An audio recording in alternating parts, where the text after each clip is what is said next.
Welcome to my YouTube channel edu travel abroad और मेरा नाम इकबाल सिंह खुरमी है।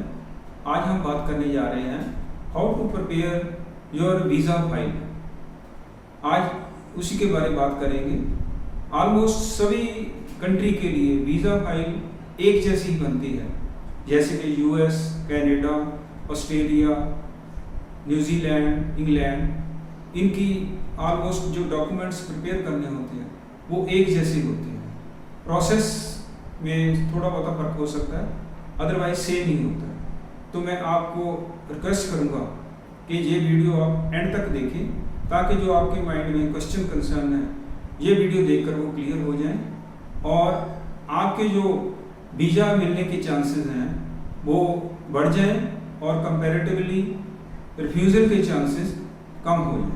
वीज़ा फाइल तैयार करने में सबसे पहले जो हमारे को डॉक्यूमेंट चाहिए वो है पासपोर्ट। पासपोर्ट कम से कम 6 मंथ के लिए वैलिड होना चाहिए और उसमें कम से कम 2 पेजेस ब्लैंक हो, ताकि जो वीज़ा प्रोसेसिंग है, अगर स्टिकर वीज़ा लगाना है तो उसमें प्रॉपर जगह पर लग सके। सेकंड है वीज़ा फॉर्म। वीज़ा फॉर्म जब भी आपने भरना है, जब भरवाना है, तो उसको प्रॉपरली और केयरफुली देखना है कि प्रॉपरली कंप्लीट है, कहीं मिस्टेक तो नहीं है, कहीं कोई ओवर रिटर्न तो नहीं है।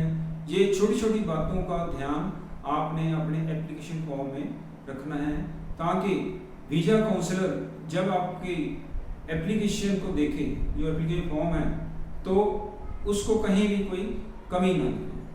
थर्ड है फोटोग्राफ्स।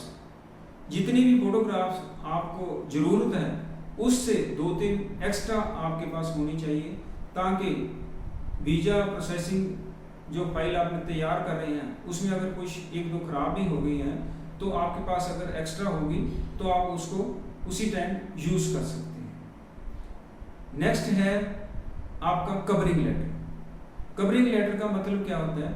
सेल्फ एक्सप्लेनेशन, कि आप क्या काम करते हैं, आप जॉब में हो, आप बिजनेस में हो, आप फार्मर हो, आप सेल्फ एम्प्लॉयड हो, तो ये सभी कुछ उस एप्लीकेशन में होता है। जो आपका पासपोर्ट होता है उसकी डिटेल उसमें होती है, कब तक वो वैलिड है, ये सब कुछ उसमें होता है। आपका जाने का प्लान कब का है, कौन कौन सी जगह पर आपने रुकना है और कब आपकी रिटर्न है, ये सब कुछ आपकी डिटेल उस एप्लीकेशन फॉर्म में कंप्लीट होनी चाहिए। कुछ बातें उसमें ध्यान रखने वाली भी, जो एप्लीकेशन फॉर्म है जो कवरिंग लेटर वाली, वो ज़्यादा लंबी भी नहीं होनी चाहिए। भी आपने 2-3 पेज की बना दी, बिल्कुल छोटी भी नहीं होनी चाहिए, कंपैक्ट और डिटेल उसमें आना चाहिए।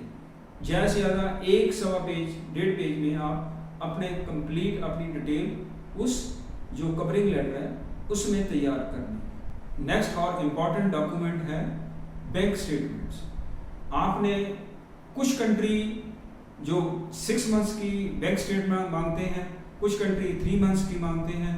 ये डिपेंड करता है जो है कंट्री टू कंट्री। तो आपके पास कम से कम 6 मंथ्स की जो प्लानिंग है, जो आपकी बैंक स्टेटमेंट हो 6 मंथ्स की क्लियर होनी चाहिए। उसमें ज़्यादा कोई बड़ी अमाउंट डिपॉजिट नहीं होनी चाहिए या बड़ी अमाउंट विड्रॉल नहीं होनी चाहिए, जिससे कि वीज़ा ऑफिसर को कोई किसी तरीके का कोई डाउट ना हो भी जे इसने एक्स्ट्रा कोई एकदम अपने वीज़ा प्रोसेस करने के लिए एक्स्ट्रा जमा करवा दिया है। तो वो कंप्लीट जैसे आपका जेन्युइन जो आप ट्रांजैक्शन करते हैं वैसे ही उसमें शो होनी चाहिए। सेकेंडली, जो उसमें जो बनानी है आपने वो ओरिजिनल होनी चाहिए, उस पर बैंक की स्टैम्प और बैंक मैनेजर की सिग्नेचर होने चाहिए। नेक्स्ट है एम्प्लॉयमेंट प्रूफ। एम्प्लॉयमेंट प्रूफ वो क्या है भी आप किस प्रोफेशन में हो, जॉब में हो, आप बिजनेसमैन हो, आप फार्मर हो, तो उस हिसाब से आपने अपनी स्टेबिलिटी दिखानी है भी आप किस ऑक्यूपेशन में हो, उसके प्रूफ होने चाहिए। अगर आप जॉब में हो तो आपके जो एम्प्लॉयर है उसकी तरफ से एनओसी आपके पास होनी चाहिए, छुट्टी ग्रांट करने की लेटर आपके पास होनी चाहिए।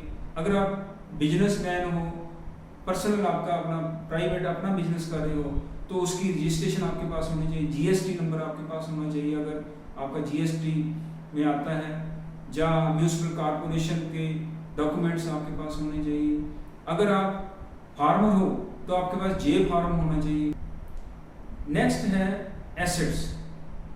एसेट्स के बारे, कुछ कंट्री एसेट्स के बारे इतना ज़्यादा नहीं काउंट करती, जैसे शेनेगन कंट्री है, वो आपके एसेट को इतना कोई ज़्यादा इम्पोर्टेंस नहीं देती। पर कुछ कंट्री जैसे कनाडा है या कोई और कंट्री है, इंग्लैंड है, ये आपकी एसेट्स जो है आपके पास प्रोविडेंट फंड है, एफडी है, म्यूचुअल फंड्स हैं, या कुछ आपकी जो प्रॉपर्टी है उसके डॉक्यूमेंट्स अगर आप साथ में लगाते हैं तो उसके आपके वीज़ा एप्लीकेशन जो ज़्यादा और स्ट्रॉन्ग हो जाती है।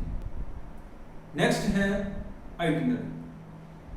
आइटिनरी आपका जो प्लान है वो एक आइटिनरी है, कब आपने इंडिया से आपने जाना है, कौन से कंट्री में जाना है या कौन से सिटी में पहले जाना है। अगर हम एक ही कंट्री की बात करें तो आपने किस सिटी में पहले जाना, मान लो जैसे आपने फ्रांस में जाना है तो पहले आपने कौन से कंट्री में जाना है, उसके बाद नेक्स्ट आपने कहाँ जाना है।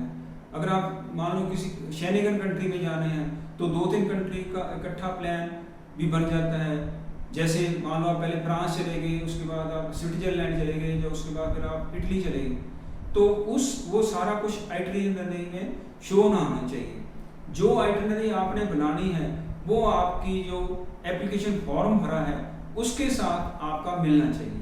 ये ना हो एप्लीकेशन फॉर्म में कुछ और शो हो रहा और आइटिनरी आपकी कुछ और शो हो रही है। आपकी जो एयर टिकटिंग है, डिपार्चर और जो वापसी है, उसकी प्रॉपर जो है वो होनी चाहिए। आपने होटल बुकिंग प्रॉपर करवा ली है, वो प्रॉपर शो होना चाहिए। और नेक्स्ट है आपने जो है अपना ट्रैवल इंश्योरेंस करवानी जरूरी है।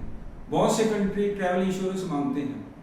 आपने कम से कम जितने दिन का आपका स्टे है आउट ऑफ योर कंट्री, मान लो जैसे आप इंडिया में हो तो आपने जितने दिन का आपका प्लान है उतने दिन की कम से कम आपकी जो ट्रैवल इंश्योरेंस होनी चाहिए। ज़्यादा खर्चा नहीं होता ट्रैवल इंश्योरेंस पर, 1000-1500-2000 रुपये आपकी ट्रैवल इंश्योरेंस हो जाएगी, तो ये आपने जरूरी करवानी है। Last but not the least, आजकल जैसे कोविड का दौर चल रहा है, ये चाहे ज़्यादा देर नहीं चलेगा, भगवान करे जल्दी ये खत्म हो जाएगा, बट आपने ध्यान देना है कि आपने दोनों डोजेस लगवाई हैं। जो सेकंड डोज है वो कम से कम 14 डेज उसको लगे हो गए हों, जिससे कि आपको किसी तरीके की कोई प्रॉब्लम ना हो। होप करता हूँ ये वीडियो आपके लिए काफ़ी इन्फॉर्मेटिव रही होगी। अगर फिर भी कोई क्वेश्चन कंसर्न है तो आप कमेंट्स में लिख सकते हैं ताकि मैं उसका रिप्लाई आपको दे सकूं। आशा करता हूँ ये वीडियो आपको काफ़ी इन्फॉर्मेटिव रही होगी। अगर फिर भी कोई आपका क्वेश्चन कंसर्न है तो आप हमारे कमेंट्स लिखें, हम उसका रिप्लाई देने की भरपूर कोशिश करेंगे।